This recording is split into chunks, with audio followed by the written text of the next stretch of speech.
네, 안녕하세요. 유럽인문 아카데미 2025학년도 봄학기 기획특강 유럽에서 본 한강 문학 마지막 시간입니다. 오늘은 저희가 그 유럽인문 아카데미 운영위원으로 계신 송홍진 교수님을 모셨습니다. 프랑스에서 어떻게 한강 문학이 수용되는지 살펴보려고 합니다. 송홍진 교수님은 서울대 불어불문학과 동대학원을 졸업을 하시고 프랑스 파리 낭테르 대학에서 보들레르 연구로 프랑스 문학 박사 학위를 받으셨습니다.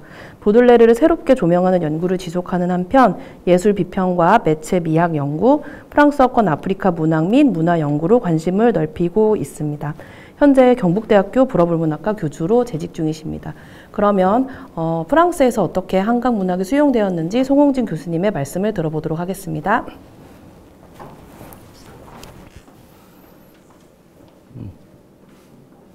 네, 안녕하세요.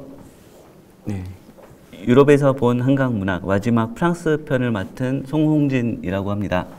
반갑습니다. 네, 오늘 저는 우선 번역서 출간 현황, 프랑스 제목의 시사점이라든지 그리고 언론 보도를 통해 본 프랑스의 시각 등 지난번에 특별 대담 때 전해드렸던 내용을 조금 보완한 사항들을 우선 전해드리고 간략하게 환기시켜드리고 그 다음으로 고통과 애도의 글쓰기라는 제목으로 보들레르와 한강 이야기를 좀 들려드리려고 합니다. 그러니까 저에 관한 어떤 가벼운 생각들을 함께 나누는 시간을 갖도록 하겠습니다. 그리고 마지막 시간이니만큼 유럽 세계가 공유를 하고 있었던 그런 예술의 신화적 기원에 대한 이야기를 나눠보는 것이 좋겠다라는 생각이 들었습니다. 그래서 세 번째로 소설가 한강이 스스로에게 던져온 핵심적인 문제의식이기도 하죠. 죽은 자가 산 자를 구할 수 있는가? 그런 물음에 대한 기억과 망각에 대한 그런 오르페우스적인 기원에 관한 이야기로 마무리 지으려고 합니다. 프랑스는 문학에 대한 자부심이 굉장히 큰 나라로 알려져 있죠. 문학의 나라 프랑스이고 가장 많은 노벨 문학상을 배출을 했고요. 지난 겨울에 프랑스 파리에 출장 갔다가 지베르 조제프라고 하는 서점에 들렸는데 독립서점으로서는 가장 큰 서점이고요. 여기에서 여전히 이제 몇 달 지난 뒤임에도 불구하고 노벨 문학상을 수상한 지 그 한강의 작품 섹션이 한국 문학을 대표하는 것처럼 그렇게 이제 소개가 되고 있었습니다. 그리고 주불 프랑스 문화원에서 이렇게 지난 겨울 동안 그 한강 특집 전시가 진행이 된 바 있습니다. 네. 다음으로 한강 작품 프랑스어 번역 현황을 간단히 살펴보시면요. 사실 지난 대담 때 잠깐 소개를 드렸지만 그 이후에 추가가 된 게 또 있습니다. 2011년에 해질녘의 개들은 어떤 기분일까? 라고 하는 작품을 시작으로 해서 번역이 시작이 되었는데 주요 번역가로는 이제 최미경 교수님, 장노엘 쥐떼, 그리고 정은진 선생님, 최경란 선생님 이렇게 주요 번역자 분들이 계시고 각각 모두 굉장히 탁월한 이제 번역으로 정평이 나 있는 분들이시고 특히 다른 국가와는 좀 구분되는 점이 대부분 다 이제 공동 번역을 했습니다.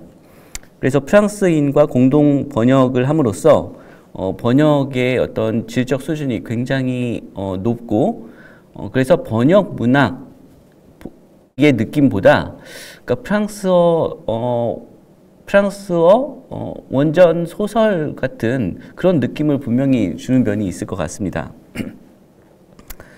네, 그리고 채식주의자부터는 특히 이제 피에르 미지우가 설립한 르세팡 아플림이라고 하는 출판사에서 2015년부터 이제 출간이 되었는데 처음에는 굉장히 미미했었다라고 해요. 프랑스에서도 그 큰 주목을 받기 이전이기 때문에 한 300~400부 정도만 팔렸던 수준이었고 그래서 사실 유명해지기 전이기 때문에 작은 문고판 전문 회사인 리브르 드 포슈라고 하는 출판사에 판권을 넘겼습니다.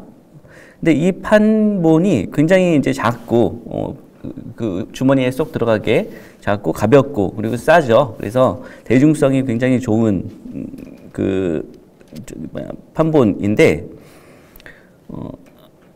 굉장히 이 이후에 판권을 넘긴 이후에 바로 이제 주요 문학상들, 맨부커상들, 국제적인 상들을 수상을 함으로써 판권을 넘긴 쪽에서는 좀 배 아프지만 이 리브르 드 포슈에서는 굉장히 큰 호재였던 것이죠. 네. 그리고 2016년부터 본격적인 주목을 받았기 때문에 프랑스에서도 마찬가지로 그때부터 관심이 증가를 했고 최근에 2025년 이제 3월에 시집이 새로 나왔습니다. 서랍에 저녁을 넣어두었다라고 하는 시집인데 프랑스어로는 C'est soit rangé dans mon tiroir라고 그러니까 직역하면 내 서랍 속에 정리해둔 그러니까 저녁들이라고 하는 뜻인데 이따가도 잠깐 말씀을 드리겠지만 우리말에서는 서술형이죠. 동사 중심의 서술형, 서랍에 저녁을 넣어두었다. 그런데 프랑스어에서는 명사 구 형태로 되어 있습니다. 동사 중심의 문장은 좀 서술적이고 좀 구체적이고 구어체적인 느낌이 많고 명사 구로 표현을 하게 되면 좀 문어체적이고 확실히 문학적인 그런 느낌이 많이 납니다. 그래서 이런 식의 프랑스어 제목이 상당히 문학적이고 매력적인 그런 번역이라고 하는 점을 지적을 해드리고요. 네. 우선 간략하게 그동안 어떤 평들이 있었는지를 간략하게 살펴보시면 해질녘의 개들은 어떤 기분일까? 첫 번째로 이 번역이 됐던 소개가 됐던 작품이죠. 이 작품에 대해서는 전통적인 관습으로부터 탈피한 한국 문학의 새로운 얼굴을 보여준다. 전통적 가부장제와 단절하는 강력한 증언의 힘을 보여준다라고 하는 그런 평가였습니다. 그 다음에는 이게 소설 모음집이죠. 택시 운전기사의 야상곡이라고 하는 단편 선집인데 이것은 이제 김애란 뿐만이 아니라 김현수, 조경란, 편혜영 등을 비롯해서 여러 이제 작가들의 단편이 실렸고 이제 그 중에서 한강의 작품도 들어가 있죠. 네. 그 다음 작품으로 이제 바람이 분다 가라라고 하는 이제 책입니다. 2015년에 이태연과 주누비에브 루 호까르의 공동 번역인데 이 바람이 분다라고 하는 표현을 들으면 지난번에도 제가 말씀을 드렸지만 프랑스인들은 바로 폴 발레리의 시를 생각을 합니다. 떠올리게 됩니다. 해변의 묘지라고 하는 제목의 시죠. 그래서 어떤 줄거리, 큰 맥락은 상당히 좀 차이가 있고 직접적으로 비교를 하기는 어렵지만 이제 프랑스인들은 이렇게 번역된 이제 바흐 떠나라, le vent se lève 바람이 분다, 바람이 인다라고 하는 이런 표현 속에서 정확히 발레리의 19절이기 때문에 이 발레리에 대한 의식을 지우긴 어려울 것입니다. 그래서 한강의 이 소설을 읽으면서 분명히 어떠한 연관 관계를 각자 나름의 방식으로 떠올릴 수가 있습니다.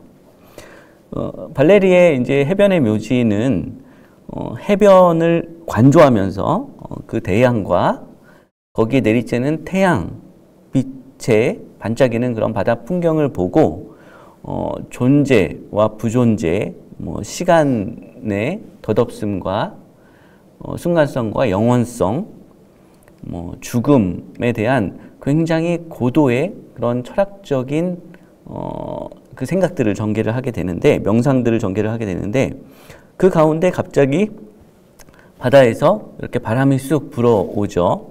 갑자기 자기 신의 육체성이 환기가 되면서 어떤 존재를 자각을 하게 되고, 자신이 살아있는 존재라고 하는 것에 대해서 훅 깨닫게 되는 부분이 있습니다.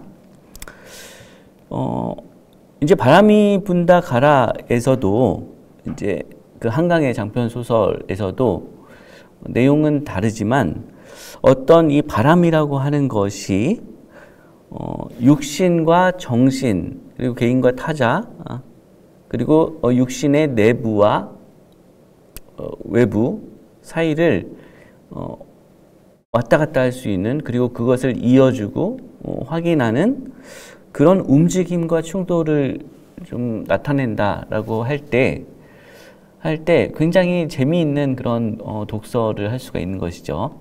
그래서 프랑스에서 본격적인 이제 비평에 대해서는, 관련 비평에 대해서는 제가 보지는 않았지만 분명히 흥미로운 지점인 건 맞습니다. 네. 그 다음엔 이제 채식주의자이고요. 이제 이건 직역한 제목이죠. 우선은 이제 표지에서 좀 두드러지는 측면이 왼쪽에 있는 채식주의자의 것은 이제 뭉크의 회화 작품이고 인물이 부재하는데, 이제 오른쪽에 있는 이게 이제 뽀슈판, 문구판입니다.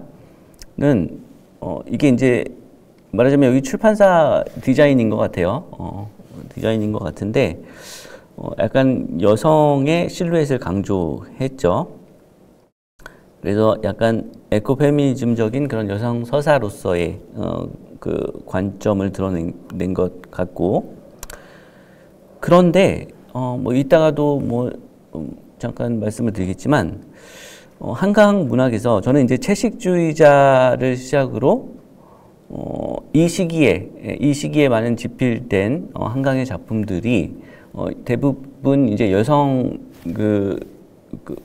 등장인물 내지는 화자를 중심으로 전개가 되고, 그래서 어떤 페미니즘적인 관점에서 바라보는 그런 시각들이 굉장히 많았다고 볼 수가 있겠습니다. 프랑스에서도 이 반응도 그랬었고요. 그렇지만 사실 잘 들여다보면 여성으로서의 본연의 어떤 신체에 가해지는 정신에 가해지는 그런 감각으로부터 출발하는 것이지만, 사실 한강은 제가 생각할 땐 젠더 담론보다는 그것과는 좀 구분이 되는 지점이 더 크다고 생각이 듭니다. 그러니까 본질적으로 한 사회와 한 인간 사이에, 그리고 개인과 개인 사이의 폭력의 문제인 경우가 더 많고, 그것이 젠더 담론보다 훨씬 조금 더 근본적인 문제라고 하는 생각이 들어서, 이제 그래서 조금 이제 에코페미니즘적인 담론으로 제안할 때 그 보편성이 조금 더 제한되는 측면이 있을 수 있다라는 점, 네, 그런 생각이 많이 들었습니다. 네. 그 다음에 이제 소년이 온다이죠. 이 소년이 온다의 영문판 제목이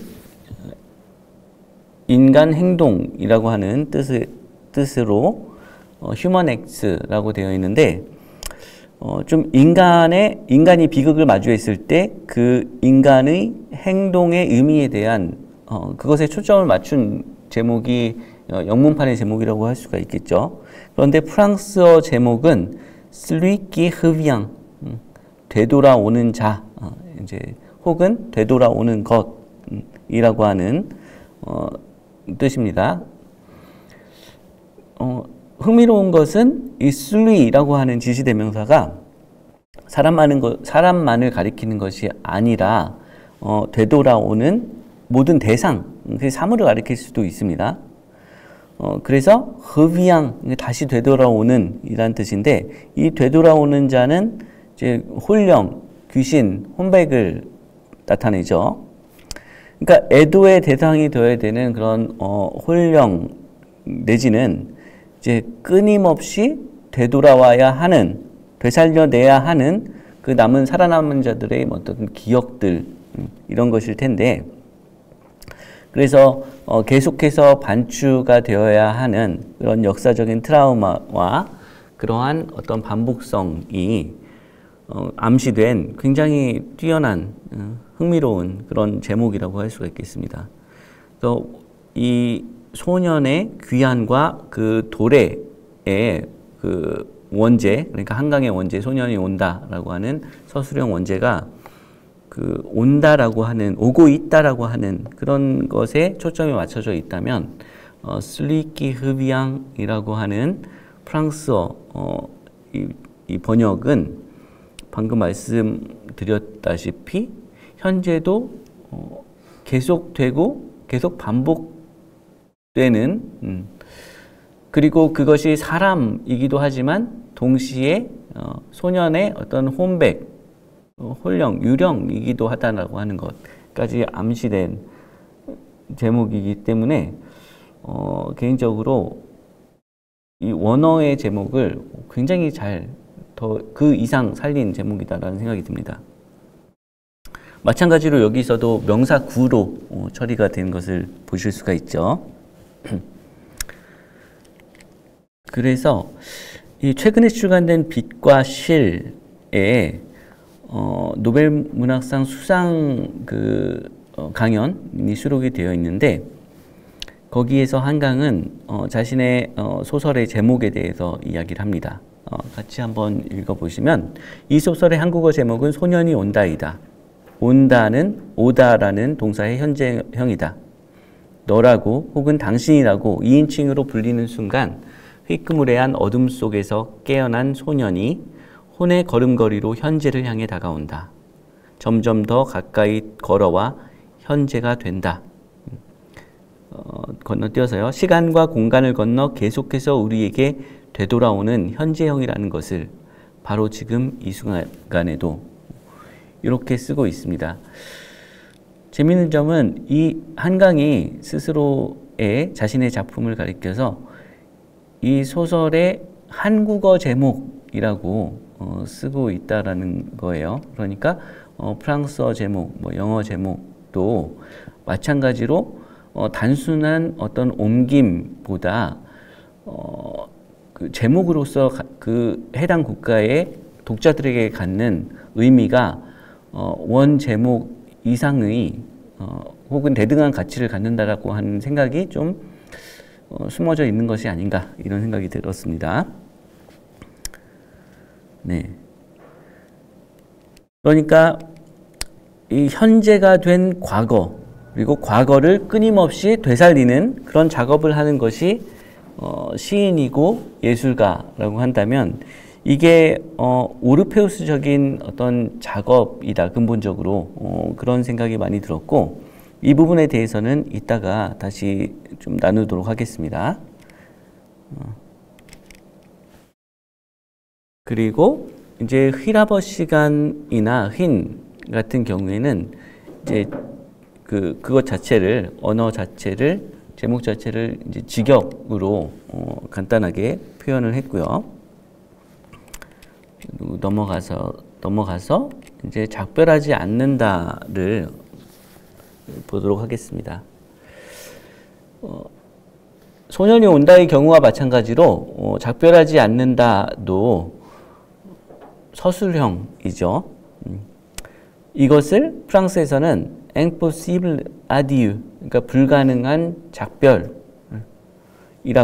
번역을 했습니다. 명사 구의 형태로.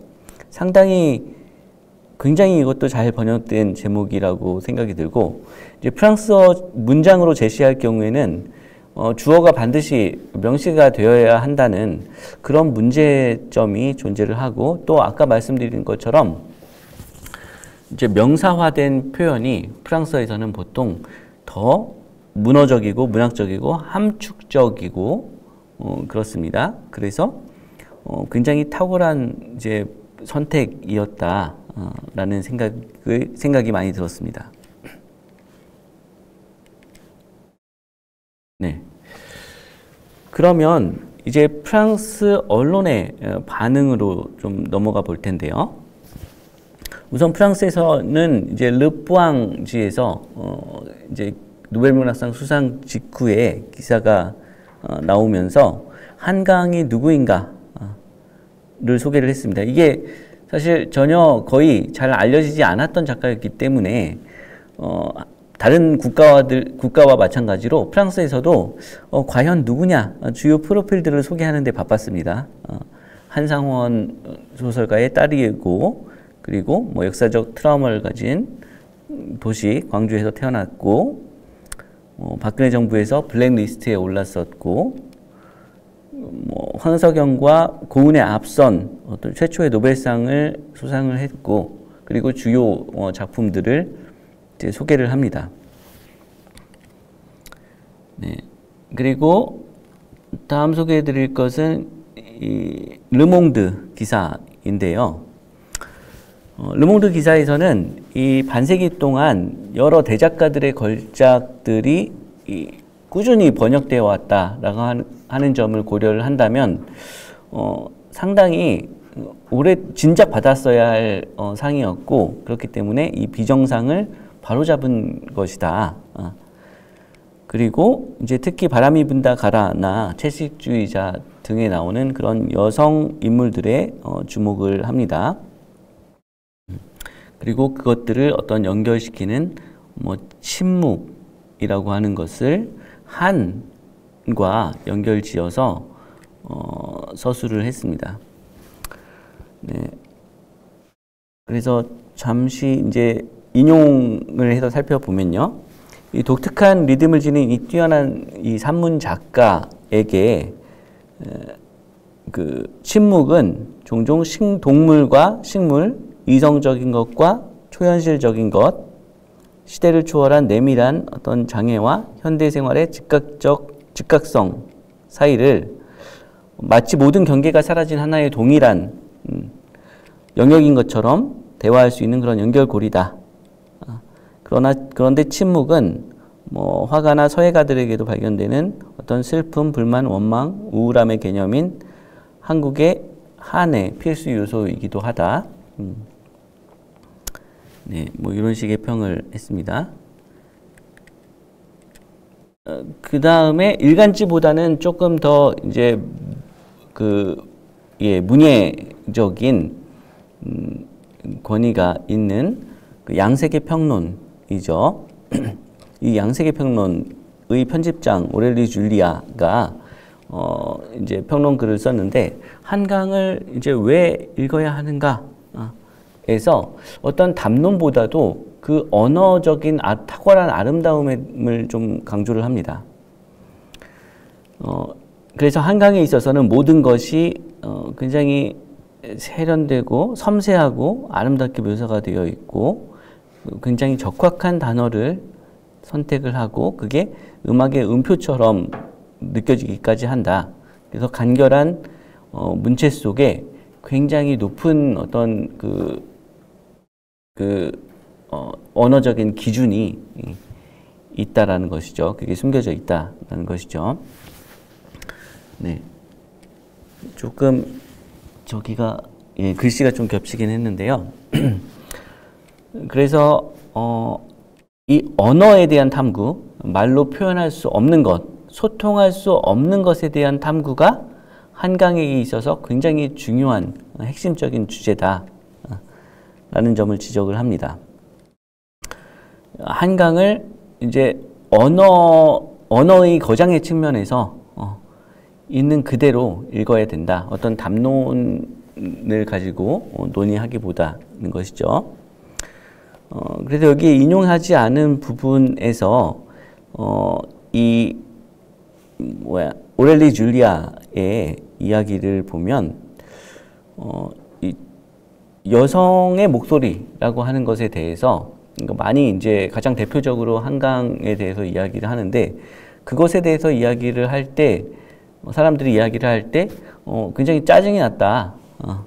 왜냐하면 여성 문학이라고 하는 것이 항상 뭔가 이제 하위 문학을 다루는 것인 것처럼 느껴지고 남성적 목소리에 대한 어떤 진지한 토론을 자기는 본 적이 없다.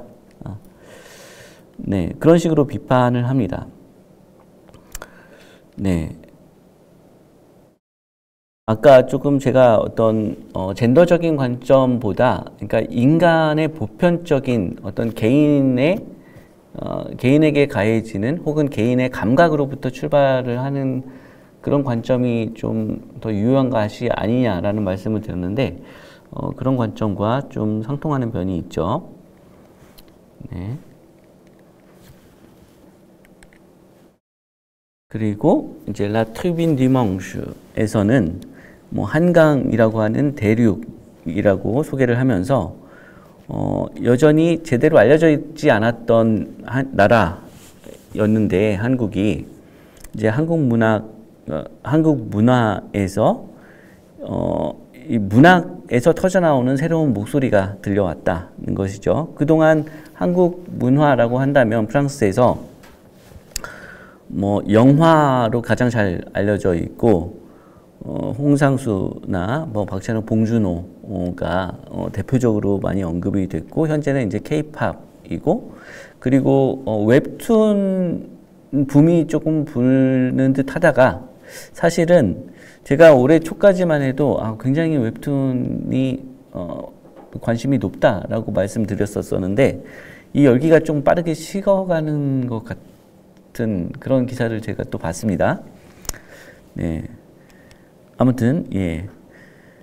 그래서 이 글에서는 이제 바람이 분다 가라를 언급을 하면서 한강을 읽는다는 것이 우리네 너덜너덜한 우리네 삶에서 어떤 일상적인 성스러움을 발견하는 것이다 라는 표현을 썼고요. 그리고 이 르몽드의 문학 담당 편집자인 그 프로랑스 노아빌이 지난 3월에 실은 어떤 번역 시집의 소개 기사를 잠깐 소개해 드리겠습니다. 네. 뭐 육체적이고 광물적인 한이라는 제목인데요. 그동안 프랑스 독자들이 한강의 소설들은 접해왔지만 시집은 접근할 수가 없었음을 지적을 합니다. 그러면서 마침내 이제 최미경과 장노엘 주테트가 번역을 한 이 시집을 통해서 이 시집이 그 공백을 이제 메워준다는 것이고, 여기에서도 마찬가지로 이제 뭐 그 한이라고 하는 개념에 대해서 굉장히 복합적인 그 감정을 얼마나 잘 표현해내는지를 좀 강조를 하죠. 네. 그래서 한강에 대한 프랑스 문학의 관점에서 혹은 프랑스적인 어떤 시선에서 좀 말씀드릴 수 있는 것은 이제 프랑스는 기본적으로 어떤 장편 소설을 좀 더 선호하고 그리고 역사적이고 정치적인 뭐 철학적인 이런 거대 서사 중심의 이야기들보다 그런 어떤 또 뭐 페미니즘, 사회혁명 등 그런 문학 외적인 담론을 굉장히 언어적인 탐구를 통해서 드러내려고 하는 측면이 있습니다. 어떻게 보면 언어 예술로서의 시적 언어의 탐구에 그것이 문학의 어떻게 보면 더 정수이고 핵심이다라고 하는 관점이죠. 그런데 이는 이렇게 말씀을 드리면 프랑스는 참여적인 문학이 그러면 전통이 약한 것인가 라고 생각을 하실 수가 있겠는데 전혀 그렇지가 또 않죠. 그러니까 프랑스 작가들이 사회 담론에 무관심하다고 하는 것이 아니고 그러니까 사회적 담론을 직접적으로 좀 제시하기보다는 그것을 개인으로서의 인간의 자기 탐구를 통해서 이제 문학적으로 수행하는 경향이 있고 그럼으로써 개인과 사회를 연결시키고자 하는 이제 그런 경향을 좀 살펴보실 수가 있습니다. 그래서 사회에 대한 문제 제기를 그 문학 자체의 힘으로 힘을 통해서 전달할 수 있는 작가가 어떤 탁월한 문학성을 성취하면서 동시에 사회적인 메시지를 전할 수 있는 그런 작가가 주목받아 왔던 것이고요. 그러니까 일상을 미시적으로 그리고 문학적으로 언어적으로 해부하듯이 파고 들어감으로써 자아와 세계에 대한 어떤 새로운 시각을 열어주는 문학을 좋아했던 것이죠. 히라버 시간이나 뭐 바람이 분다 가라, 작별하지 않는다와 같은 이런 여러 작품들에 나타나는 그런 시적 언어의 탐구에 굉장히 관심을 많이 기울이는 것 같습니다.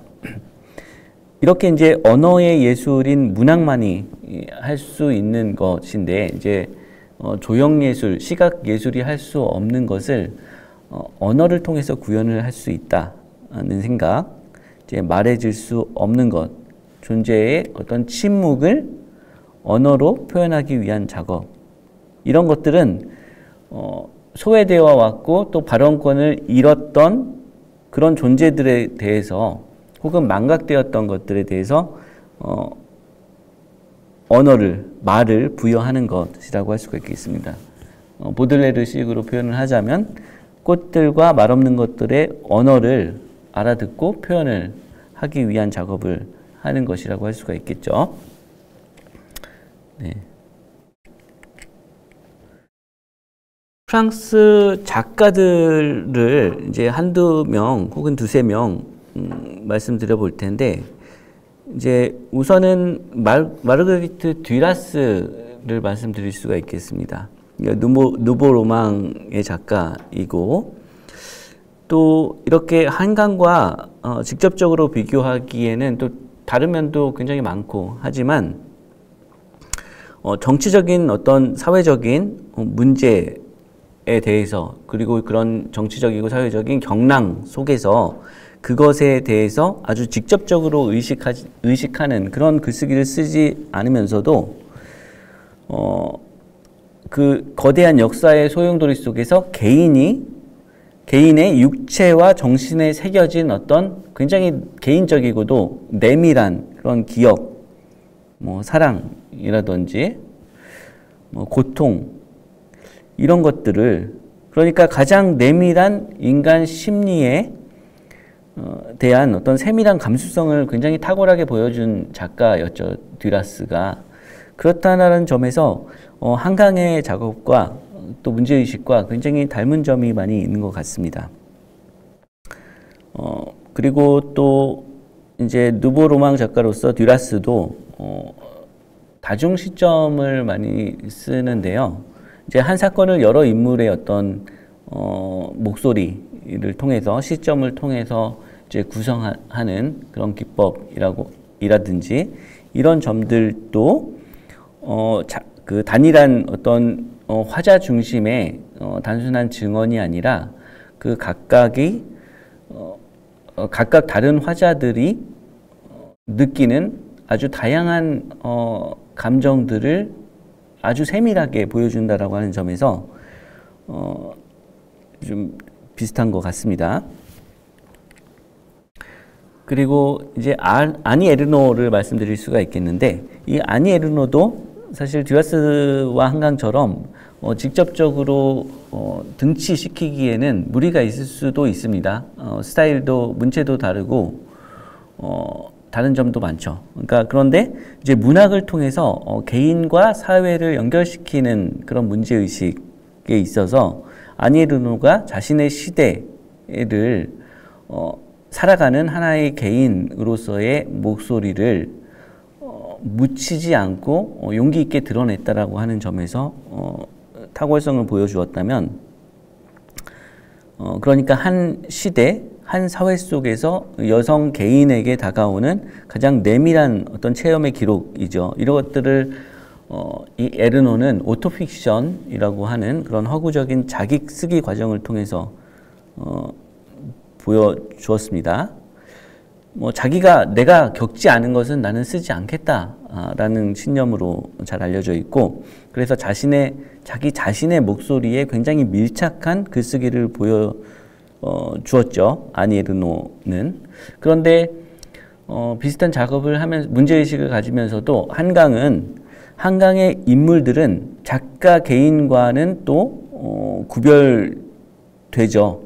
구별이 되지만 사실 한강의 작업 방식들을 이렇게 잘 따라가다 보면 각각의 인물들이 그 겪은 여러 가지 고통들을 한강이 뽑아내는 방식이 한강 자신이 가장 직접적이고 실체적이고 육체적으로 느꼈던 그 감각 속에서 길어내는 것 같습니다. 그래서 요즘에 제가 느끼기에 한강의 작품 속에서 그러니까 하늘에서 내리는 눈에 대한 감각이 굉장히 큰 것 같은데, 그런 감각들을 오롯이 느끼기 위해서 뭐 수차례 수십 번 이렇게 눈이 내릴 때면 그 눈을 찾아 나서서 내 손바닥 위에서 떨어지고 녹아 사라지는 그런 눈에 대한 감각을 이렇게 집중을 했다라고 하는 것을 읽었는데, 그런 것처럼 굉장히 일단은 그 작가 자신의 생생한 일차적인 육체적 감각으로부터 출발한다라고 하는 점이 이 에르노와 구별되면서도 일치하는 부분이 아닐까 생각이 듭니다. 그리고 아니 에르노도 사진의 용도라던가 이런 에세이에서 이제 오토픽션에서 뭐 사진 기록과 더불어서 이제 글을 쓰고 했는데, 최근에 이제 한강도 스필집 빛과 시를 보면 이런 뭐 정원 일기와 같은 것에서 사진과 같은 그런 문학 외적인 어떤 요소들을 많이 이제 문학으로 직접적으로 끌어들이면서 자기 글쓰기를 이어나가는 것 같습니다. 네. 그리고 그 다음에 이제 프랑스어권 아프리카 작가인데요. 개인적으로 제가 이제 이 소니 라부탄시의 죽음 뒤의 삶에 나타난 굉장히 처절하고도 거대한 비현실적인 그런 폭력성의 기록들을 너무 고통스럽게 읽었고, 또 그런 고통들이 한강에 이제 소년이 온다와 같은 작품을 읽을 때 너무나 이제 생생하게 다가왔기 때문에 이 한강의 독자들이 소니 라부탄시의 죽음 뒤의 삶을 읽을 때에도 그런 한강이 독자들에게 전달하고 싶었던 그런 생생한 고통을 같이 느낄 수 있지 않을까 생각이 듭니다. 이 소니 라부탄시라고 하는 작가는 콩고 공화국의 작가입니다. 프랑스어로 된 소설이고요. 19세기 말부터 이 콩고 공화국은 프랑스의 지배를 받았고 60년에 이제 식민에서 독립을 함으로써 독립이 되었는데, 그런데 사실은 여러분들 잘 아시겠지만 아프리카의 많은 나라들은 여전히 독립되고 나서도 탈식민 이후에도 내부적인 어떤 독재와 그런 어떤 쿠데타 등으로 큰 폭력을 겪었죠. 그래서 이 소설 죽음 뒤의 삶은 이제 가상의 공화국을 배경으로 하는데, 거기에서 영도자라고 불리는 독재자가 이 반란군 지도자인 마르샬의 가족을 고문하고 살해하는 그런 장면이 이어집니다.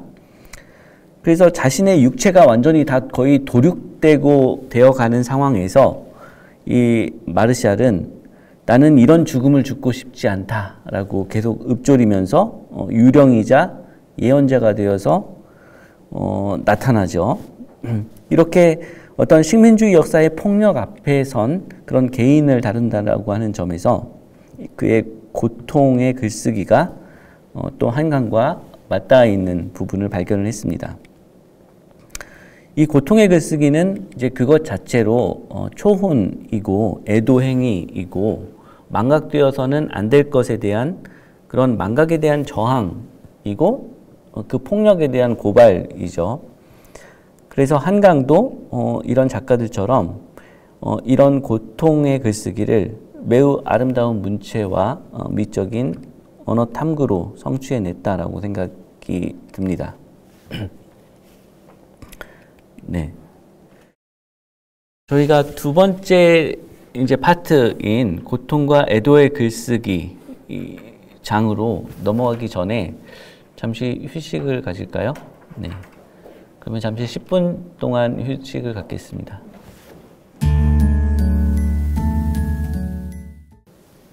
네. 그러면 두 번째 파트인 고통과 애도의 글쓰기, 보들레르와 한강을 다시 이어서 시작을 하겠습니다. 프랑스 19세기 시인이죠. 보들레르. 샤를 보들레르는 우울과 고통을 탁월한 미학적인 언어로 파고들었기 때문에 오늘날 현대 시의 아버지 또는 로 알려져 있고, 그리고 시체 시인으로 당대에 더 잘 알려져 있었습니다. 이 보들레르는 악의 꽃의 우울과 이상 시편들과 그리고 파리의 그 파리 풍경 섹션들에서 아무리 잊고 싶어도 지울 수 없는 기억과 그리고 망각하지 말아야 하지만 시간이라고 하는 것 때문에 망각에 빠지고 마는 이런 것들을 시적으로 그리고 문학적으로 영속화시키려고 하는 작업들을 꾸준히 해왔죠. 그래서 우울과 고통의 시인이라고 할 수가 있겠는데 한강의 작품에 나타나는 이런 고통과 그것으로 인한 우울들, 그리고 그것을 한강이 어떻게 문학적으로 형상화하는지, 그런데 그 문제의식이 상당히 근원적으로는 닿아 있다라는 점을 제가 발견을 했습니다. 이 한강은 그 원래는 그렇게 생각을 했다라고 해요. 현재가 과거를 도울 수 있는가? 산자가 죽은 자를 구할 수 있는가? 이런 점을 작가 생활의 시작에서부터 계속해서 머릿속에 담고 있었다라고 합니다. 그 정도로 뚜렷한 작가 의식이 있었고, 작가의 어떤 사회적인 책무 의식이 있었고, 또 살아남은 자로서의 그런 부채 의식을 가지고 있었다라고 할 수가 있었겠죠. 그런데 계속해서 어떤 문제점, 어떤 막다른 지점에 부딪혔다라고 해요. 그래서 결국에는 자신이 그 두 개의 질문을 이렇게 거꾸로 뒤집어야 한다라는 사실을 깨달았다고 합니다. 과거가 현재를 도울 수 있는가? 죽은 자가 산 자를 구할 수 있는가? 그래서 죽은 자들이 산 자를 구하고 있다고 그 느낀 순간들에 대해서 이야기를 하고자 했다라는 것이죠. 우선 보들레르 이야기로 다시 돌아가자면 악의 꽃의 76번 시인 우울이라고 하는 작품입니다. 우울이라고 하는 그 제목은 같은 제목으로 여러 편의 시들을 썼는데 그 중에서 76번 작품이고 첫 줄이 굉장히 유명하고 잘 알려져 있죠. 내겐 1000년을 산 것보다 더 많은 추억이 있다 라고 하는 그 글귀로 시작을 하죠. 보들레르뿐만 아니라 우리 문학인들에게 시란 그리고 문학이란 근본적으로 상실을 기억하고자 하는 행위일 것입니다. 그런데 추억은 이중적이죠. 기억해야만 하는 기억이 있는가 하면 반드시 잊어야만 하는, 망각해야만 하는, 그러나 망각할 수 없는 그런 기억들이 있습니다. 그런 기억들은 이제 잊지 못해서 나를 괴롭히고 우울에 빠지게 만들죠. 이 우울이라고 하는 시에서 보여주는 것처럼 이런 우울증에 빠진 사람은 망각이 불가능한 존재입니다. 그래서 모든 것을 기억을 합니다. 애도가 불가능한 상황이죠. 계산서들, 식구들, 연애편지들, 소송서류들, 연가들, 그런 모든 것들로 가득 찬 서랍장도 내 한심한 머리보다 감춘 비밀이 적다라고 말합니다. 그렇게 망각이 불가능한 존재인 고통이기 때문에 그런 고통을 잊고 짐승과도 같은 깊은 잠에 망각 속에 빠져들고 싶은 그런 유혹이 있죠. 그런데 망각하고자 한다고 하는 것은 깊은 잠에 빠지는 것이고 죽음 속으로 들어가는 그런 죽음에 대한 욕망과도 닿아 있습니다. 이 시에서 시인의 방과 서랍장 그리고 시인의 내면이 동일시가 되죠. 이런 내면화된 세계 속에서 세계 속에 어떤 죽음과 허무의 그런 이미지, 토포스들이 가득 차 있습니다. 그러니까 시인에게 우울은 굉장히 무거운 중력처럼 악착같이 이 존재를 잡아 끄는 그런 대상들처럼 묘사가 됩니다. 여기에서 어떤 회한 내지는 이제 후회를 굉장히 보들레르가 생생하고 탁월한 이미지로 표현을 하고 있는데 이 회한이라고 하는 것, 프랑스에서는 흐머흐라고 하는 건데요. 그것이 마치 악착같이 존재에 달라붙어서 그것을 갉아먹고 좀먹는 벌레처럼 그런 이미지를 드러내고 있고, 그런 회한이 우리를 좀먹고 갉아먹게 되면 고통이 따르게 되죠. 예. 이렇게 우울증 환자에게 추억이 그토록 많고 그 추억이 우리를 괴롭히는 것은 이 상실의 대상에 대한 애도가 이루어지지 못하고 과거의 그 상실에 굉장히 강박적으로 고착이 되어 있기 때문입니다. 그건 개인적일 수도 있고 또 사회적일 수도 있죠. 여기에서 이제 마지막에 보면 늙은 스핑크스 이미지가 나오는데 절대적인 고독과 권태의 상징으로 지평선을 응시하는 그런 어떤 시인의 상징이라고 할 수가 있겠습니다. 이렇게 보들레르의 내면은 잊어야만 하지만 잊지 못하고 모든 것들이 주검으로 쌓여있는 거대한 무덤, 거대한 스핑크스, 피라미드, 또 엄청난 지하 유골 안치소입니다.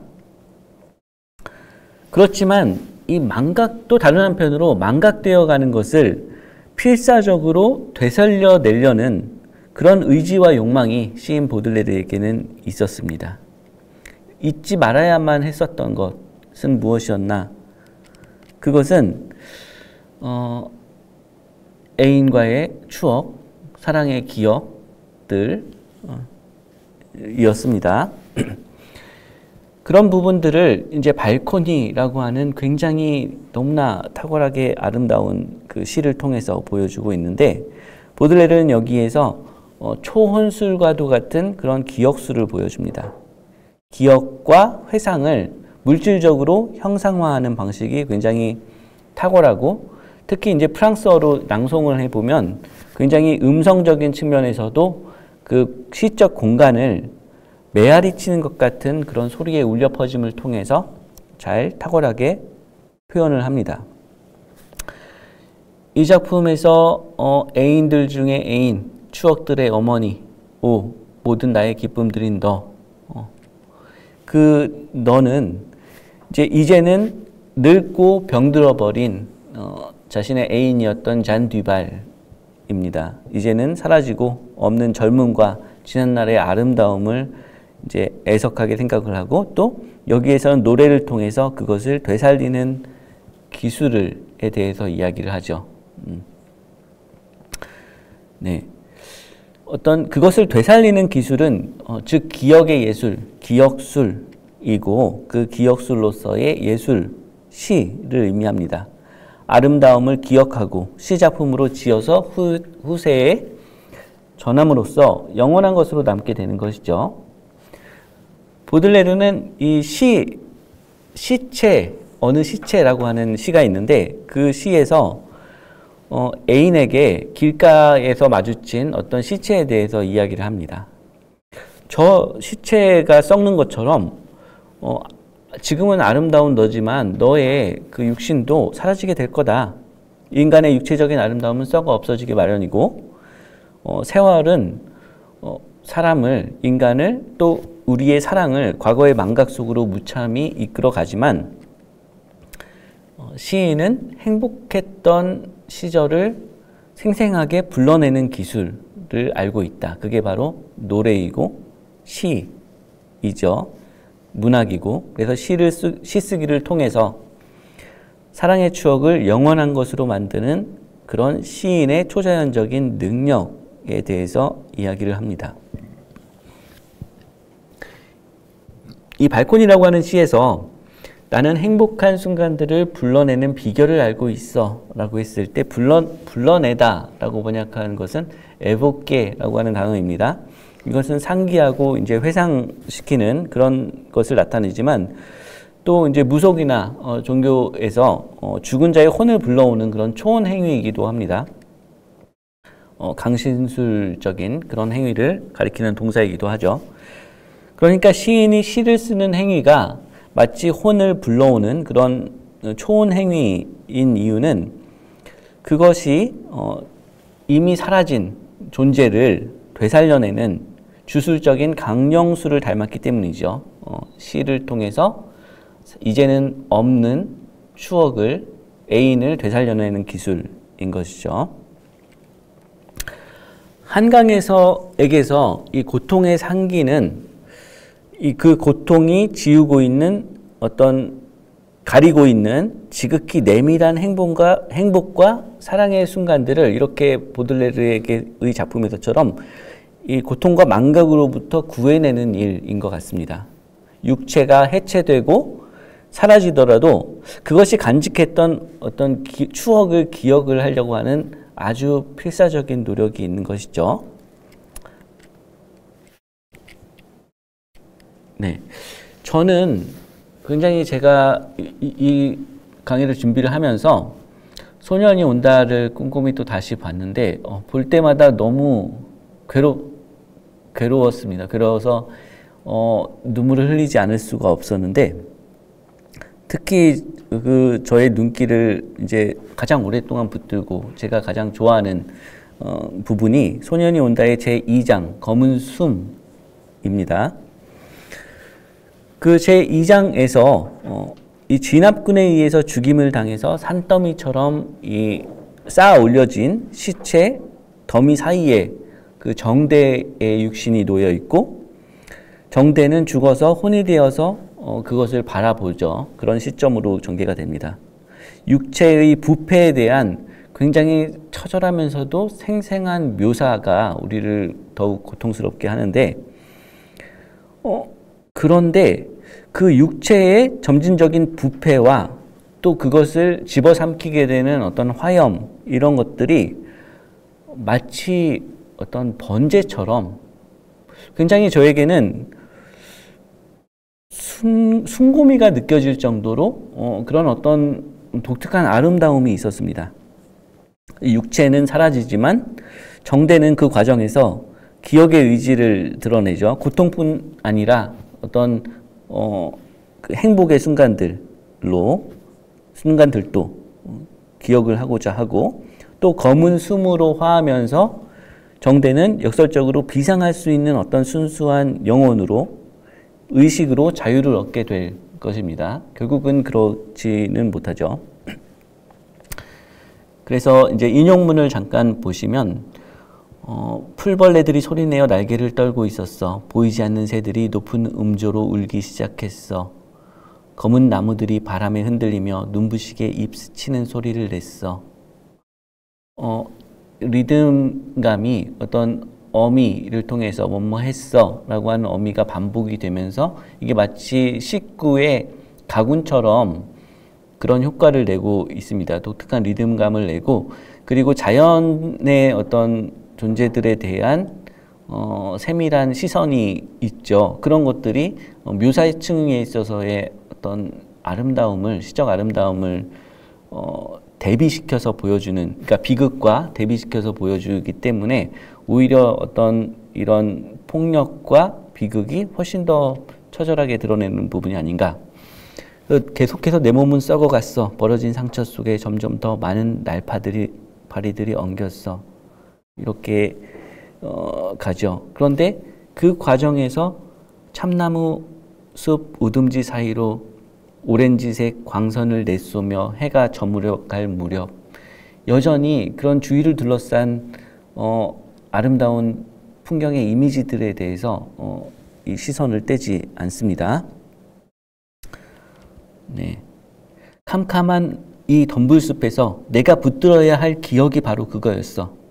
내가 아직 몸을 가지고 있었던 그 밤의 모든 것, 불어들어오던 습기찬 바람, 그게 벗은 발등에 부드럽게 닿던 감촉, 희미하게 날아오는 로션과 파스 냄새, 풀벌레 소리, 이런 것들이죠. 누나가 사랑한 내 눈 감은 얼굴, 이런 어떤 행복의 기억들까지도 네. 그래서 이런 고통의 풍경들이 굉장히 역설적으로 고통이 점점점 강해지면서 오히려 묘사층위에서의 이미지와 언어의 아름다움은 훨씬 더 강렬해진다라고 하는 점이고, 보들레르의 시체에서도 마찬가지로 시체의 부패를 굉장히 좀 이상화되고 가볍고 아름다운 그런 언어로 노래하고 나서 그 육체의 덧없음과 시로 기억될 어떤 영원한 형태의 미를 이야기를 하죠. 네. 예. 그래서 잠시만요. 예. 그렇다면 보들레르는 아까 말씀드렸던 잔 듀발과의 사랑과 추억이라고 하는 그 옛 환영, 옛 애인이라고 하는 그 유령을 어떻게 불멸의 시로 만들게 될까 하는 질문을 던져볼 수가 있겠습니다. 그 보들레르의 악의 꽃의 연작시 환영은 이 잔 듀발이 시의 형태로, 문학의 형태로 재탄생하는 과정이 담겨 있습니다. 이 환영 또는 뭐 유령이라고 번역을 할 수 있을 르 팡톰인데요. 4편의 연작시로 되어 있고, 지금 슬라이드에 보여드리는 것은 그 중에 첫 번째 작품과 소네트와 네 번째 소네트이죠. 각각 어둠, 그다음에 향기, 액자, 초상 이렇게 하는 4편의 소네트로 이루어진 연작시입니다.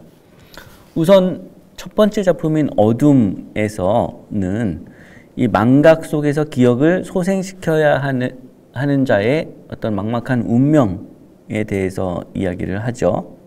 그리고 향기에서 어떤 프루스트적인 그런 향기 테마를 예비하는 그런 아주 강한 그 정신성을 가지는, 환기성을 가지는 향기에 대해서 이야기를 하고, 그 다음에 액틀에서는 그 아름다움을 완성시키는 것이 결국은 어떤 그 액틀과도 같은 그런 형식, 인공성이다라고 하는 점. 그리고 마지막에 4번 초상화에서 시간에 의해 빛바래져가는 초상화를 이야기를 합니다. 병과 죽음이 재로 만든다. 우리 위에 타오른 모든 불을. 그토록 열렬하고도 부드럽던 그 커다란 두 눈. 내 마음 빠져 죽은 그 입술. 그런 것들이 다 이제 시간의 압제 속에서 희미하게 빛바래져 가죠. 그런데 이 초상화도 빛바래져 갈 수밖에 없습니다. 이 말은 조형 예술도 시간 앞에서는 소멸을 면치 못할 것이고, 그 말이죠. 그래서 삶과 예술의 검은 암살자, 너는 결코 내 기억 속에서 죽이지 못하리라. 내 기쁨이고 내 영광이었던 그녀를. 그렇지만 이 비물질적인 예술인 기억의 노래로서의 시는 영원히 시인이 불려질 수 있고 또 후대에 걸쳐서 불려질 수가 있는 셈이죠. 네. 그렇다면 이제 산자인 시인, 문인, 예술가가 죽은 자를 예술의 힘으로 되살려내는 것, 그것이 이제 내가 기억하고 모두가 기억하도록 하는 것을 나타내죠. 그러면 첫 번째로 한강이 그 자신의 문제의식이었다라고 하는 산자가 죽은 자를 오롯이 되살려낼 수 있을 것인가? 그런 문제의식과 다 있는 거죠. 그렇지만 그러한 작업의 어떤 어려움은, 그리고 이 환영이라고 하는 시, 초상화라고 하는 시에서 마지막 끝에 너는 결코 내 기억 속에서 죽이지 못하리라 라고 이야기를 하지만, 그 작업이 어렵다라고 하는 것은 늘 보들레르도 잘 알고 있었고 또 한강도 마주하고 있었던 것 같습니다. 그렇기 때문에 그 질문을 한강은 죽은 자가 산자를 구할 수 있는가? 라고 뒤집어야 한다 라고 했던 것이죠. 이런 질문에 답하기 위해서 우리는 이제 오르페우스적인 기원에 다가갈 필요가 있습니다. 오르페우스 신화는 산자인 오르페우스가 죽은 자인 에우리디케를 구하러 다녀오는 이야기이죠, 저승으로. 그런데 죽은 자를 구하는 데는 결국은 실패를 합니다. 죽은 자가 어떻게 스스로를, 그리고 산자를 구할 수가 있었는가 하는 부분을 그 오르페우스의 이야기를, 기원을 더듬어 보면서 함께 이야기를 나눠보도록 하겠습니다. 문학이란 인간이 자신들의 어떤 개인적 내지는 집단적 이야기가 망각되지 않도록 하기 위해서 기억하고자 하는 의지로부터 시작이 된 거라고 할 수가 있겠습니다. 그래서 고대 그리스에서는 헤시오도스가 신들의 계보 속에서, 그리고 호메로스가 오디세이아와 일리아스의 시작점에서 뮤지에 대한 청원으로 시작을 하죠. 일리아스에서는 노래하소서 여신이여 펠레우스의 아들 아킬레우스의 분노를 이라고 하는 것처럼요. 이때의 그 여신은 뮤즈이고 무사 내지는 복수로 무사이라고도 하는데, 이 하계를 관장하는 9 여신들입니다. 이 9 여신들인 뮤즈는 우라노스와 가이아의 손녀들이고 또 제우스와 무네모시네의 딸들입니다. 이 무네모시네가 바로 기억이라고 하는 의미를 갖는 것이죠. 그러니까 이 뮤즈들은 기억의 딸인 셈이죠. 이 9 뮤즈들의 좌장이 그 하계의 신 아폴론이고 음악과 시의 신이죠. 시인의 하나의 원형을 나타내고요. 그 간략한 한번 계보를 살펴보도록 하겠습니다. 방금 이제 제가 우라노스와 가이아의 손녀들이라고 했는데, 들이라고 이제 우라노스를 먼저 썼지만 사실 가이아가 먼저죠. 태초의 시면인 카오스로부터 이 가이아가 스스로 이제 생겨나고, 그리고 생성의 힘인 에로스가 나오고, 그리고 카오스로부터 에레보스, 닉스, 이런 말하자면 어둠의 속성들을 가진 그런 존재들이 생겨나고, 이 밤의 어둠 속에서, 그러니까 에레보스와 닉스 사이에서 빛의 속성들이 나오게 됩니다. 헤메라, 아이테르와 같은. 그래서 이 어둠에 쌓인 대지인 가이아가 이제 우라노스를 낳고, 우라노스가 가이아를 껴안고 있었기 때문에 12 티탄들이 빛을 볼 수가 없었다라고 하죠. 천지를 이루는 요소들이, 우주적인 요소들이 다 생겨났지만 사실 본격적으로 세계가 창조되지는 않았었습니다. 방금 이제 어둠의 속성들이 가장 먼저 생겨났다라고 말씀드렸는데, 그래서 이 가이아와 그 최초의 자식들은 일반적으로 어둠의 속성을 폭넓게 공유를 하고 있는데, 이 점이 좀 중요한 지점입니다. 왜냐하면 어둠이라고 하는 것은 망각과 과거, 존재의 부정, 무시간성과 관련이 되기 때문이죠. 그러니까 어둠이라고 하는 것, 무라고 하는 것은 굉장히 본질적인 부분이고, 그것은 그 어둠에 대한 기억은 그것을 통해서 결국 계시를 하고 예언을 할 수 있는 그런 능력까지도 포괄을 하는 그런 원천이 되겠습니다.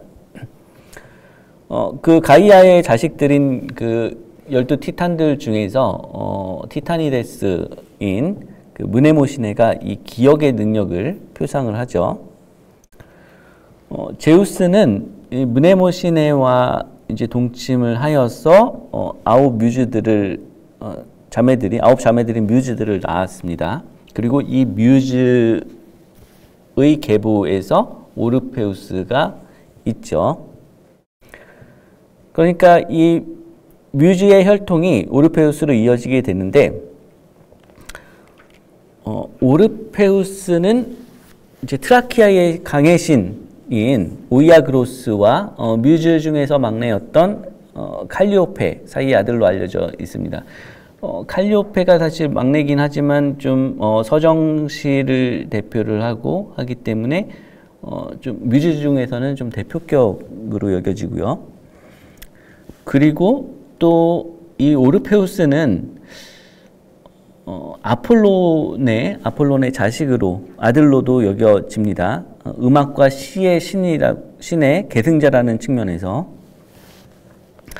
워낙 이 탁월한 음악가였고 노래하는 시인이었고 그 리라 연주가 너무나 탁월해서 온갖 짐승들이 몰려들 정도였고, 그리고 황금 양털을 가져오기 위한 콜키스 그 원정을 떠나기 위해서 그 아르고호에 승선을 하죠. 그게 이제 세이렌을 물리치기 위해서 이제 필요했기 때문인데 이아손이 부탁을 해서, 그래서 오르페우스의 가장 큰 업적이 바로 세이렌을 물리친 일입니다. 이 세이렌은 뱃사람들을 아름다운 노래를 유혹해서 이제 빠져 죽게 하는 존재들이었는데, 이제 뱃사람들에게는 공포의 대상이었지만 오르페우스는 그 세이렌보다 더 아름다운 노래, 그러나 죽음의 광기에는 이르지하지 않는 그런 노래로 뱃사람들을 구하고 세이렌을 물리쳤다라고 하죠. 이게 이제 조금 굉장히 중요한 부분이고, 결국은 예술에 있어서 이성과 어떤 감성 혹은 그 아폴론적인 어떤 합리적인 이성과 그 디오니소스적인 그런 도치, 광기 사이에서 어느 쪽이 더 중요한 것인가 하는 문제, 그런 문제들을 제기하는 부분이죠. 19세기에 굉장히 18세기 말 19세기 초반에 이런 어떤 마약이나 아편과도 같은 하시시나 이런 것들이 크게 예술가들 사이에서 유행을 했을 때 보들레르도 그 문제에 대해서 관심을 갖고 있었고, 그것들을 인공낙원이라고 하는 에세이 속에서 그 문제에 대해서 좀 고찰을 합니다. 그런데 보들레르의 결론은 너무나 그 마약이 도취제가 너무나 초자연적이고 그 뛰어난 그런 영감을 우리에게 불러일으킨다 할지라도 그것은 일시적일 뿐이고 예술가의 의지와 지적인 활동을 마비시켜서 결국은 아무것도 생산하지 못하게 한다. 그래서 무절제한 쾌락에 몸을 맡기게 되면 결국 소멸에 이르게 된다. 그래서 결국은 시인은, 예술가는 자기 파멸이 아니라 영원하고 진정한 시적 도취를 위해서 부단한 성찰과 노동을 해야 된다라고 하는 것이죠. 금욕적인 절제를 강조를 합니다. 그러니까 이제 아폴론적인 어떤 금욕과 절제와 디오니소스적인 도취, 그것을 말하자면 겸비해야 된다라고 생각을 했었습니다. 시를 이성적인 작업의 결과로 보는 것이 아폴론적인 전통이지만 오르페우스 신앙에는 디오니소스적인 어떤 전통의 영향도 큽니다. 오르페우스의 추종자들은 이 디오니소스가 가진 광기의 측면, 즉 극도로 도취해서 완전히 망각에 빠져드는, 존재의 부정에 빠져드는 어떤 광적인 무아지경의 측면, 그것을 강조한 것이 아니라 디오니소스의 새롭게 부활하는 신으로서의 면모를 강조를 합니다. 예술을 통한 도취를 추구하되 어떤 끊임없이 새롭게 태어나는 생명력의 측면에서 디오니소스를 수용을 하는 것이죠. 이제 그러기 위해서는 좀 디오니소스의 부활을 극적으로 각색할 필요가 있었고, 오르페우스 전통에서는 오르페우스 그 밀교 전통에서는 이 디오니소스를 제우스와 페르세포네의 자식으로 본다고 합니다. 그래서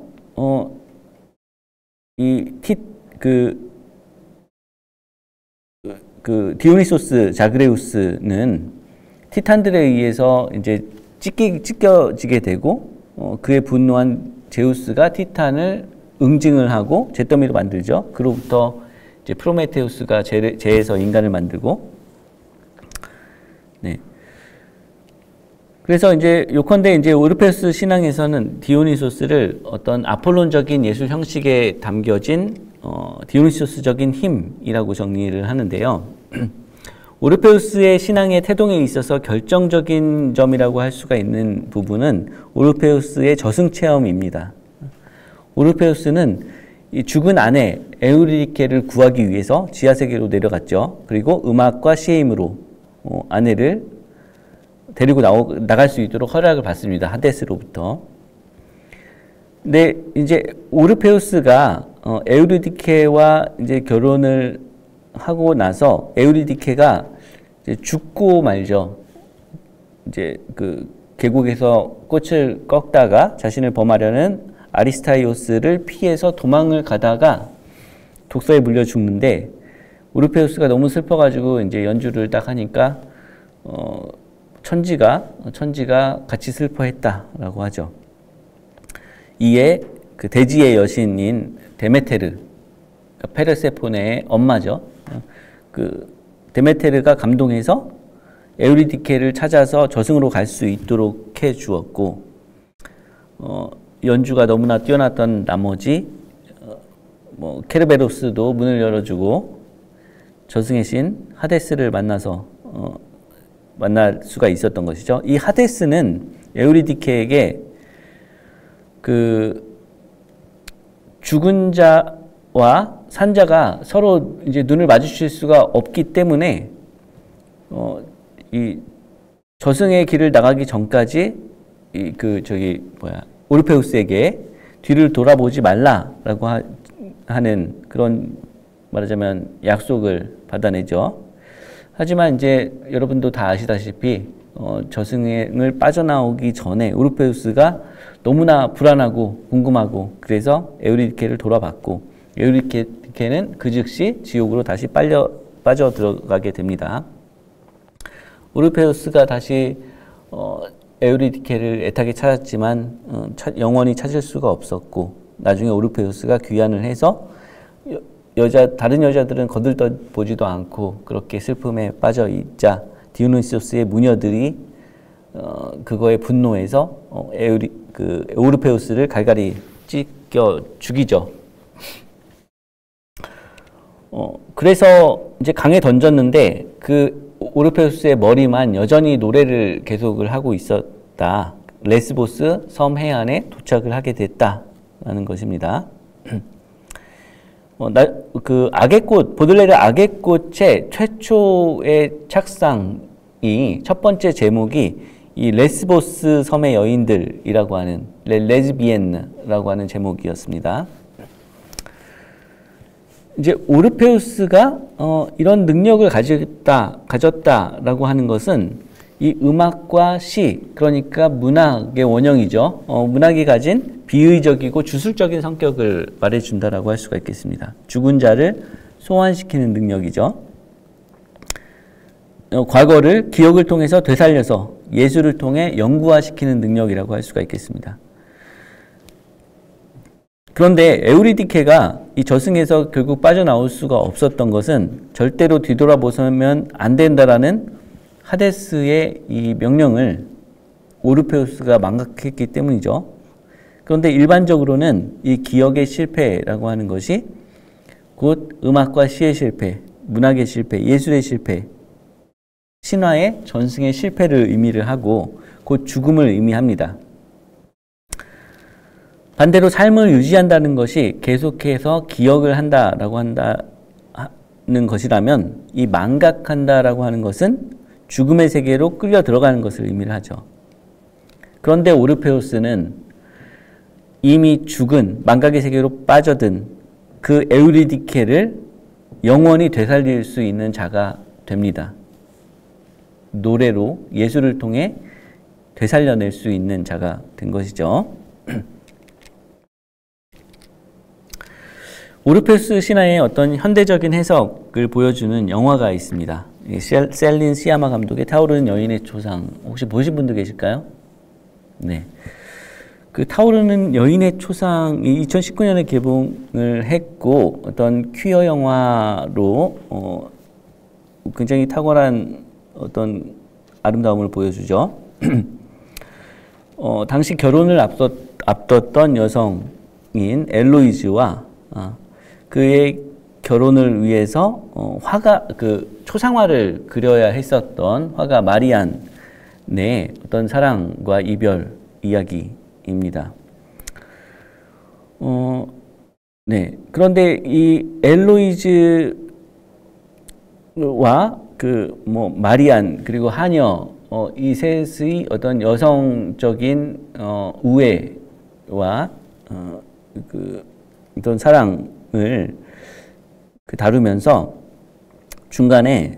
영화 중간에 엘로이즈가 이 오르페우스와 에우리디케 이야기를 같이 읽으면서 오르페우스가 마지막에 이제 뒤를 돌아본 이유에 대해서 토론하는 장면이 나옵니다. 시간이 좀 되는 것 같으니까 같이 보도록 하겠습니다. 이렇게 마지막에 보면 지금까지 같이 살펴본 부분을 보면 오르페우스가 뒤를 돌아본 것은 애인으로서의 선택이 아니라 시인의 선택이었다. 예술적 선택이었다. 라고 합니다. 뒤를 돌아보는 것은 망각의 욕망에 굴복을 하는 것. 망각의 욕망이라고 하는 것은 도취의 욕망, 쾌락의 욕망, 애인과의 추억을 선택을 하는 것, 애인을 쪽으로 향하는 것이라고 한다면 그것은 기억의 실패를 의미를 하죠. 그런데 역설적으로 이 행위, 돌아보는 행위는 망각으로부터 결국은 에우리디케를 구출하게 된 것이라고 할 수가 있겠습니다. 에우리디케의 육신은 지하세계로 사라졌지만 오르페우스의 노래 속에서 불멸의 예술로 영원히 기억되어서 남을 수가 있었던 것이죠. 그러니까 어쩌면 그 선택은 에우리디케가 한 것일 수 있다라고 하는 것이 이 영화에서의 어떤 해석이라고 할 수가 있겠습니다. 뒤를 돌아보아 달라고 먼저 오르페우스에게 요청을 할 수가 있었다는 것이죠. 어쩌면 에우리디케는 적극적으로 스스로 영원히 기억되고자 한 선택일 수가 있다는 것이죠. 오르페우스가 하데스의 약속을 지켰더라면, 들어보지 않았더라면 에우리디케는 살아서 돌아왔을 것이고 같이 행복하게 살았다라고 하는 그런 행복한 결말로 끝날 수가 있었을 것입니다. 그건 애인의 선택이고 애인과의 행복한 삶을 선택을 한 것이죠. 그런데 에우리디케는 그렇게 한다면 우리에게까지 이렇게 영원히 남지 않았을 수 있습니다. 에우리디케가 살아 돌아가지 않기로 죽음의 세계에 남기로 스스로 결단을 했다라고 하는 것은 그녀가 시를 통해서 문학을 통해서 영원히 기억되기를 어찌 보면 스스로 선택을 한 것일 수 있다는 것이죠. 그러니까 죽은 자인 에우리디케가 오르페우스를 시인으로 만들었던 것입니다. 이 산자는 죽은 자를 망각의 세계 속에 남겨두고 글쓰기를 통해서 되살려냄으로써 비로소 애도가 가능해진 것이죠. 그러니까 보들레르의 아까 봤던 우울 속에서 천년을 산 것보다 더 많은 추억이 있는 것은 죽은 자에 대한 산자의 어떤 집착, 그러니까 에우리디케를 어떻게든 끌고 나왔어야 되는 싶다라는 그런 집착 때문이라고 할 수가 있겠습니다. 그래서 이렇게 이제 영화의 후반부에 보면 이 저기 뭐야 이름이 뭐였죠? 엘로이즈가 마리안. 이 마리안이 이 헤어지고 나서 이 오르페우스와 에우리디케의 그림을 그리죠. 그런데 이 푸른 옷을 똑같이 그림 속에 그 오르페우스처럼 푸른 옷을 똑같이 입고 있습니다. 그러니까 이 마리아는 어떻게 보면 오르페우스의 면모를 가지고 반영된 것이죠. 오르페우스로 하여금 이 시인의 선택을 한 것은 에우리디케이고 에우리디케를 되살려야겠다라고 하는 그런 집착을 극복하고 기억을 되살림으로써 망각의 영원한 형태를, 그러니까 문학과 예술의 형태를 부여하게 된 것이죠. 그렇게 할 수 있었던 것은 시인이고 문학인이고 예술인이라고 할 수가 있습니다. 그런데 오르페우스를, 즉 산자를 시인이도록 한 것은, 시인으로 만든 것은 결국은 죽은 자이죠. 에우리디케입니다. 그래서 산자 오르페우스를 시인으로 만든 것은 죽은 자 에우리디케, 그리고 그녀와 연결되어 있던 고통이라고 한다면, 산자인 한강을 소설가로 만들어 온 것은 뭐 제주와 광주에서 죽어갔던 자들, 그리고 또 여러 고통을 겪었던, 폭력을 겪어야만 했던 수많은 무수한 개인들, 그들과 연결된 고통이라고 할 수가 있을 것이죠. 그렇다고 한다면 죽은 자들은 이 한강의 에우리디케이고 한강은 그들의 오르페우스가 될 것입니다. 그럼 여기까지 강연 내용은 여기까지 하도록 하고요. 예, 경청해 주셔서 감사합니다. 송홍진 교수님 감사합니다. 오늘 이제 저희가 마지막 강의였는데 한강이 네, 송홍진 교수님 마지막 강의 진행해 주셔서 너무 감사드립니다. 저희가 오늘 한강 강의가 이제 마지막인데 한강의 문학을 통해서 저희가 또 다른 문학으로 확장할 수 있는 어떤 그런 것들로 연결을 해 주셔서 되게 의미가 있었던 강연인 것 같습니다. 우선 조금 여기 오프라인에 계신 선생님들께 질문을 좀 받아보려고 합니다. 혹시 질문 있으신 분 있으실까요? 네.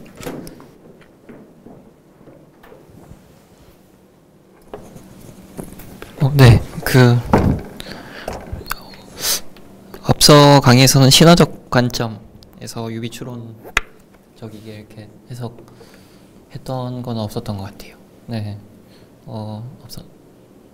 없었나? 네, 일단, 불러냄으로써, 기억으로서, 존재함으로써 영속성을 가진다. 이런 취지로 보이고, 그것이 보편성적으로 같은 효과를 일으키고 있나? 라고 했을 때, 네, 거기도, 조금 동의하는데, 근데, 좀 신화적 차원과 지금에서 약간 차이가 있다고 저는 생각하는 게, 이 제주 광주 문제는 어느 정도 역사성적인 측면에서 의와 불의의 문제가 분명히 있다고 생각을 하는데 그 부분이 약간 차이가 있는 것 같고요. 혹시 어제 프랑스도 2차 대전에 굉장히 많은 고통을 겪은 나라니만큼 그런 어떤 청산적인 부분에 있어서 조금 더 각주로서 추가할 수 있는 문학, 네, 혹은 뭐 문학 이론적 관점, 혹은 방법론적 관점이 있으면은 말씀해 주시면 좋을 것 같아요.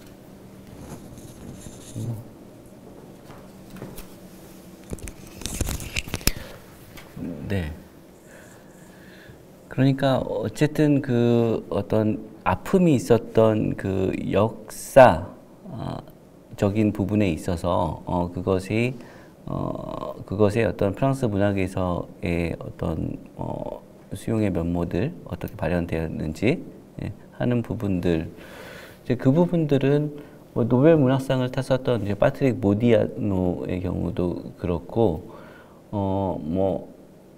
역사를 개인이 어떻게 그 기억을 하고 그것을 개인적이고 사회적인 차원의 애도로 바꿔나가는가, 승화시키는가에 대한 부분들도 분명히 있고 또 그렇습니다. 그런데 이제 제가 조금 말씀드리고 싶었던 부분은 그것들이 이제 개인에게 가해질 때 어떤 담론의 차원에 앞서서 개인의 어떤 그 사회적인 트라우마 이전에 개인적인 트라우마를 불러일으키는 면이 있고, 그러니까 한강도 그 부분에 일차적으로 더 집중하고 초점을 맞추는 게 아닌가. 역사 속에 각 개인들의 굉장히 개인적이고도 내면한 고통과 슬픔, 우울. 그래서 이제 그 부분들은 조금 더 어떤 개인적이면서 보편적인 어떤 망각과 기억의 문제와 관련이 있다라고 생각을 해서 조금 더 저는 그 보편적인 어떤 지평에서 한번 바라보고 싶었던 면이 있습니다. 네. 이렇게 말씀 듣고 보니까 네. 시작의 면에서 네. 둘 다 다루지 않고 있을 수 있다. 네, 볼 수도 있겠네요. 그러니까 그런 제가 방금 얘기했던 그 역사성 문제 같은 건 조금 배경적 차원에서. 네. 근데 그러면은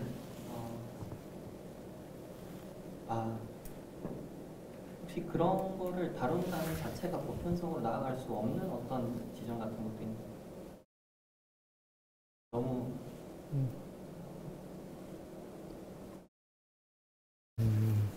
문제성 어느 정도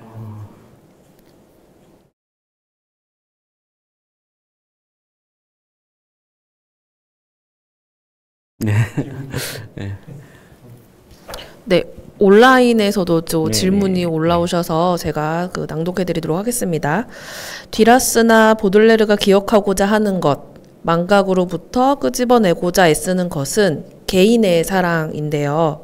뒤라스는 연인 작품에서 20살 연상의 사업가를 사랑했고, 보들레르는 잔디발이라는 매춘부를 사랑하여 시로 표현한 것처럼요. 반면에 한강이 기억하고자 노력하는 것은 역사적 트라우마이다 라고 볼 수 있는데, 우리는 거시적이고 사회 고발적인 주제에 더 민감한 것이라고 생각하시는지요? 한강이 프랑스 작가처럼 극히 개인적인 사랑을 기억하려고 했다면 그럼에도 독자들에게 혹은 한림엄에게 어필이 되었을까요? 라는 질문을 주셨습니다. 네, 어떻게 보면 좀 맞닿아있는, 방금 질문하셨던 것과 맞닿아있는 부분이라고 생각이 드는데, 네, 아까도 말씀드렸지만 그게 그러니까 뭐 듀라스에게도 그렇고 보들레르에게도 그러니까 개인적인 차원으로만 환원되거나 국한될 수가 없는 부분이고, 결국은 어떤 보들레르에게서는 조금 더 어떤 인간 보편성, 그리고 인간이면 결국은 필멸의 존재로서 겪어야만 하는 어떤 그 존재의 사라짐에 대한 의식이기도 하고, 또 사실은 그것을 좀 더 이제 격화시키는 부분이 그 당시에 어떤 물질주의적인 어떤 말하자면 세계, 자본주의적인 세계 그 자체였기 때문에 굉장히 그 개인적이면 충분히 그 부분에 대해서 강조가 안 됐기 때문에 그럴 수가 있는데, 굉장히 그 개인성과 사회적인 측면을 동시에 관통하는 주제인 것은 분명합니다. 네, 그래서 분명히 이제 비교의 대상들이 되었던 작가들에게서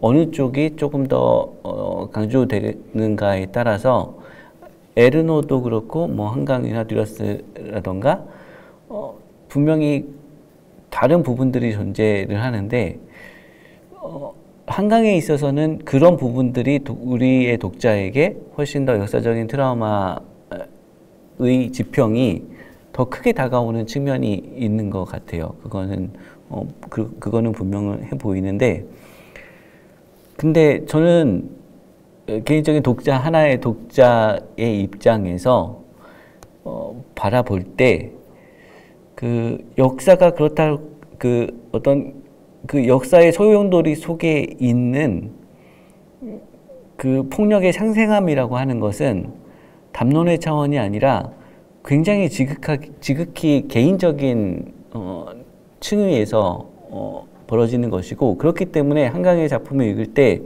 독자 개인이 내가 고통을 겪는 것처럼 그렇게 그 예리한 고통을 느낄 수밖에 없는 부분이 존재한다고 생각을 합니다.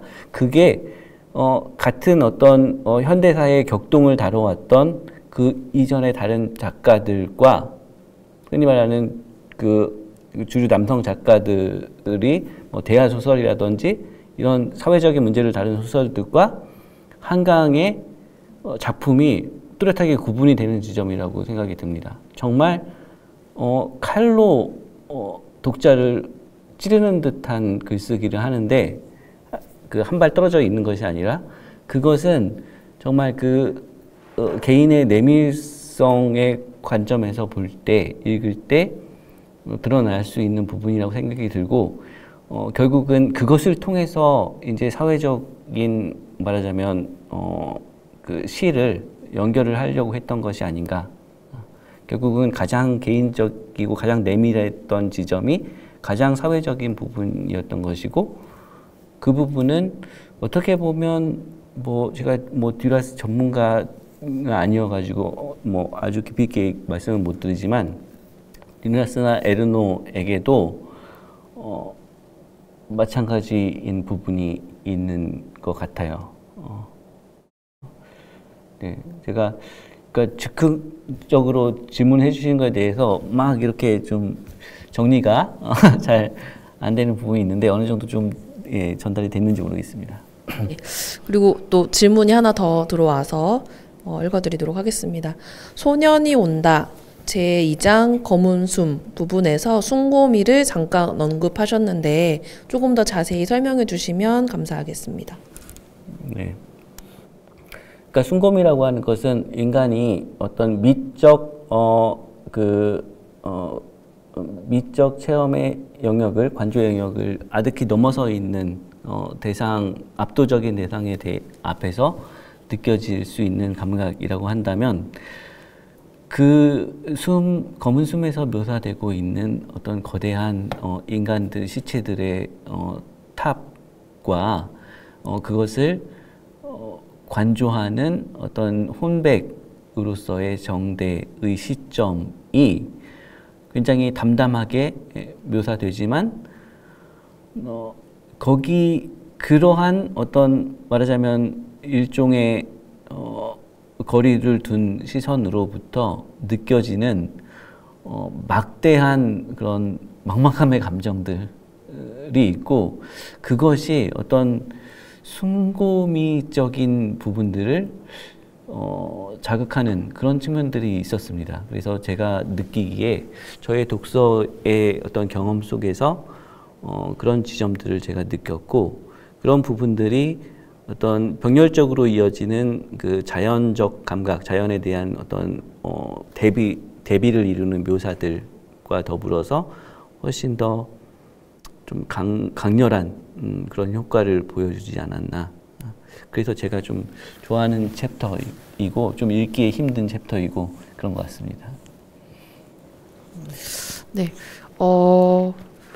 저희가 그 한강 작가 노벨 문학상 수상 기념으로 10강의 강의를 마련을 했고, 오늘 이제 프랑스 강의를 끝으로 저희가 이제 그 10개의 강의를 마무리하게 되었습니다. 마지막으로 오늘 프랑스어권에서 프랑스에서 어떻게 한강 문학이 수용되었는지 살펴보았는데, 저는 개인적으로 그 보들레르 전공이신데 우리 교수님께서 제가 말라르메가 시를 더 이상 쓸 수 없다라고 했는데 보들레르가 시를 썼잖아요. 근데 사실 지금 저희가 OTT가 강세고 이제 영화가 상을 받고 더 이상 사람들이 소설을 읽지 않는다라고 했을 적에 한강 작가가 다시 소설로 상을 받고 또 저희가 소설을 다시 읽게 됐다라는 게 조금 되게 그런 것들이 교수님 강의 들으면서 생각이 났었던 것 같습니다. 앞으로 또 저희가 좋은 그 기획 특강을 마련을 할 테니까 많은 관심 가져주시길 바라고, 저희 여름 학기는 이렇게 종강을 하도록 하겠습니다. 그리고 8월 25일부터 가을 학기가 다시 시작될 예정이고요. 수강 신청이랑 강좌 내용은 홈페이지를 통해서 확인을 해주시면 좋겠습니다. 지난 10주 동안 다들 너무 고생 많으셨고 감사합니다. 네, 감사합니다.